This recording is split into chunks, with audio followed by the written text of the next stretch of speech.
Welcome সবাইকে। বেশি কথা না বাড়িয়ে আমি ভিডিওটা স্টার্ট করছি।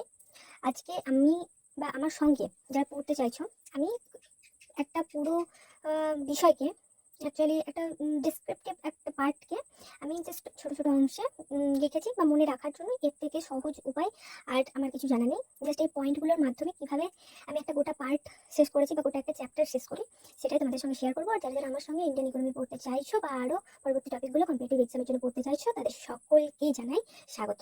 তো খুব তাড়াতাড়ি আমি পরবর্তী ভিডিওগুলো নিয়ে আসবো। তো চলো আজকের পার্টটা শুরু করা যাক। তো প্রথমে আমরা ইন্ডিয়ান ইকোনমির স্ট্রাকচারটা দেখব। প্রথমেই লেখা আছে, দেখো, ধনতান্ত্রিক অর্থনীতি, Adam Smith, wealth of Nations, শ্রমের বন্টন, অবাধ নীতি। অ্যাকচুয়ালি এই পয়েন্টটার মধ্যে যদি আমি একটু ডিসক্রাইব করি তাহলে বলা যেতে পারে, মানে স্ট্রাকচার অফ ইকোনমি, এটাকে প্রথমে একটা পার্ট হচ্ছে ধনতান্ত্রিক অর্থনীতি।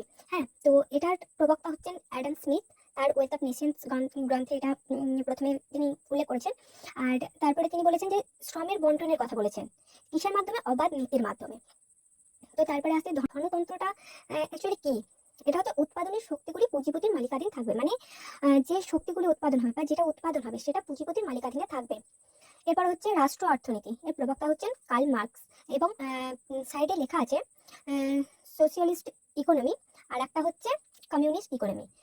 সোশিয়ালিস্ট ইকোনমিটা সাবেক সোভিয়েত ইউনিয়ন থেকে নেওয়া হয়েছে এবং এই ধারণাটা, এবং কমিউনিস্ট ইকোনমিটা 1985 সালে পূর্ব চীনের এটা প্রথম এই নীতিটা বা কমিউনিস্ট ইকোনমিটা চালু ছিল।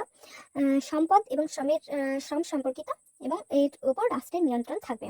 এরপর আসছে মিক্সড ইকোনমি বা মিশ্র অর্থনীতি, সরকারি ও বেসরকারি ক্ষেত্রে সহাবস্থান থাকবে। এটি কেইন্স প্রথম 1929 সালে বলেছিলেন, বাজারের স্বাধীনতা ও নিয়ন্ত্রণের মাধ্যমে এবং সমাজ কল্যাণ নিশ্চিত করে। এবার আসছে বদ্ধ ইকোনমি, অন্য কোনো দেশের সঙ্গে যুক্ত থাকবে না। অর্থাৎ এটা যদি একটু ব্যাখ্যা করি তাহলে সহজ ভাষায় বলা যেতে পারে যে না এক্সপোর্ট হবে না ইম্পোর্ট হবে। তো এটা স্বয়ং সম্পূর্ণতা এবং সরকারি নিয়ন্ত্রণের মধ্যে থাকবে। এবার সেক্টরস অফ ইকোনমিতে ভাগ করব, ইকোনমিকে এবার সেক্টরসের মাধ্যমে ভাগ করব। প্রথমে আসবে প্রাইমারি বা এগ্রিকালচার, তারপরে আসবে ইন্ডাস্ট্রিয়াল সেক্টর, অ্যান্ড তারপরে আসবে টার্সিয়ারি বা সার্ভিস সেক্টরটা।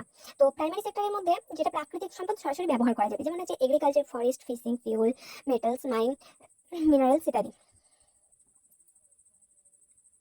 এবং তারপরে আসছে সেকেন্ড পার্ট বা প্রাইমারি সেকেন্ডারি বলা যেতে পারে। সেকেন্ডারি বা ইন্ডাস্ট্রিয়াল সেক্টরের মধ্যে কি কি আসবে? প্রাথমিক ক্ষেত্রে উৎপাদিত পণ্যগুলিকে কাঁচামাল হিসেবে ব্যবহার করা হবে, যেমন হচ্ছে ব্রেড অ্যান্ড বিস্কিট, কেক ইত্যাদি। আর সার্ভিস সেক্টর বা টার্সিয়ারি সেক্টরের মধ্যে আসবে নানা রকম পরিষেবা, যেমন এডুকেশন, ব্যাংকিং, ইন্স্যুরেন্স, এগুলোকে এক কথায় ইনটেনজিবল গুডও বলা যায়। এরপর আসছে টাইপস অফ ইকোনমি, মানে ইকোনমিক্সের কি কি টাইপস আছে সেগুলো। প্রথমে আসছে কৃষিভিত্তিক অর্থনীতি, শিল্পভিত্তিক অর্থনীতি, তারপর আসছে পরিষেবা নির্ভর অর্থনীতি।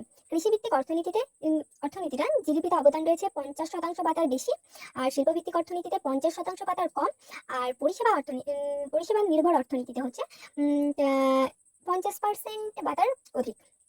এবার ইকোনমিক গ্রোথ আর ইকোনমিক ডেভেলপমেন্টের মধ্যে একটা পার্থক্য আমি বানিয়েছি আমার সুবিধার্থে, যদি তোমাদের মনে হয় তো অবশ্যই তোমরা পড়তে পারো।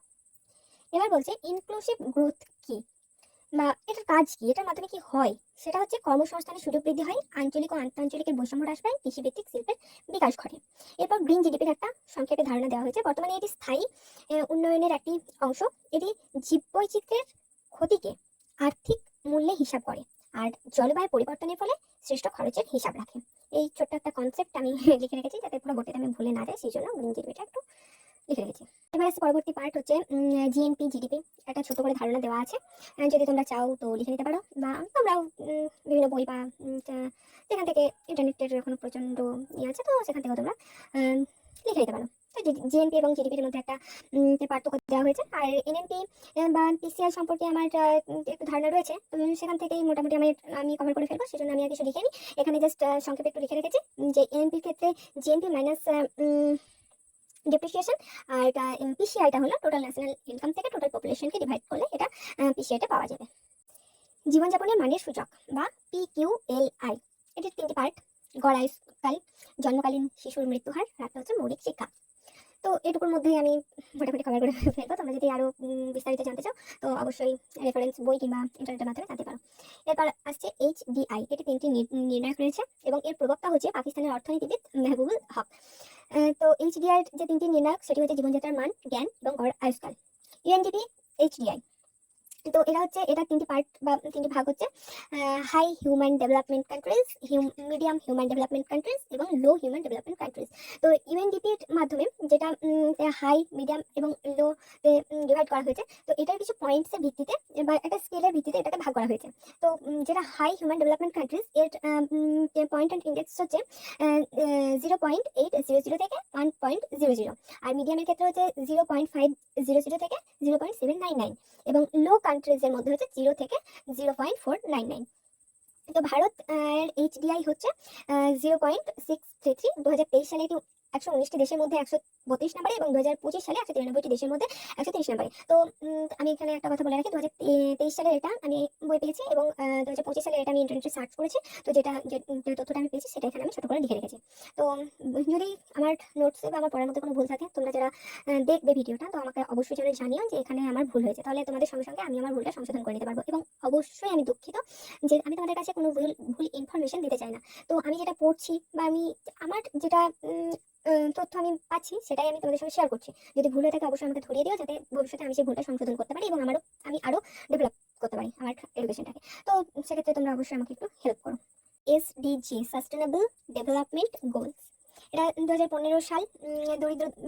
মানে দারিদ্রতা দূরীকরণ, পৃথিবী সুরক্ষা, শান্তি, সমৃদ্ধি।